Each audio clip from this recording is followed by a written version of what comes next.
China మార్కెట్‌లో విడుదలైన Oppo Reno 15 గురించి మాట్లాడుకుందాం. ఈ smart phone power style, camera, magic అన్నీ కలిపిన ఒక మాస్టర్ పీస్‌లా విడుదలవుతుంది. ముందుగా ఈ స్మార్ట్ ఫోన్‌లో ఉన్న ప్రాసెసర్ గురించి మాట్లాడుకుంటే మీడియాటెక్ డెమెన్సిటీ 8450. ఇది గేమింగ్, మల్టీటాస్కింగ్, 5G స్పీడ్ అన్నిటికీ సూపర్‌గా ఉంటుంది. కెమెరా విషయానికొస్తే 200 megapixel primary camera, 50 megapixel ultra wide, 50 megapixel telephoto, front camera కూడా 50 మెగాపిక్సెల్. సెల్ఫీలకు DSLR లెవెల్ క్లారిటీ ఇస్తుంది. ఇందులో 6500 mAh బ్యాటరీని వాడారు. ఇది 80 వాట్ ఫాస్ట్ ఛార్జింగ్ సపోర్ట్ చేస్తుంది. 30 నిమిషాల్లో ఫుల్ ఛార్జ్ అవ్వగలదు. డిజైన్ పరంగా మాట్లాడుకుంటే స్క్వేర్ కెమెరా మాడ్యూల్‌తో వస్తుంది.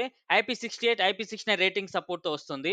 OS wise Android 16 plus colour OS 16 కొత్త ఫీచర్లతో మెరుగైనవి అందిస్తుంది. ఒప్పో రెనో 15 ప్రో చైనాలో 15న విడుదలవుతుంది. ఇండియాలో డిసెంబర్ లేదా ఫిబ్రవరిలో వచ్చే అవకాశం ఉంది. ధర అంచనా ప్రకారం 35,000 నుంచి 45,000 మధ్య ఉంటుంది. ఒప్పో రెనో 15 ప్రోతో పాటు రెనో 15, రెనో 15 మినీ కూడా ఈ సిరీస్‌లో ఉన్నాయి. తక్కువ స్పెక్సే కానీ అదే స్టైల్‌లో సేమ్ కెమెరాతో వర్క్ అవుతాయి. మీకు వీడియో నచ్చినట్టయితే లైక్ చేయండి. Thanks for watching.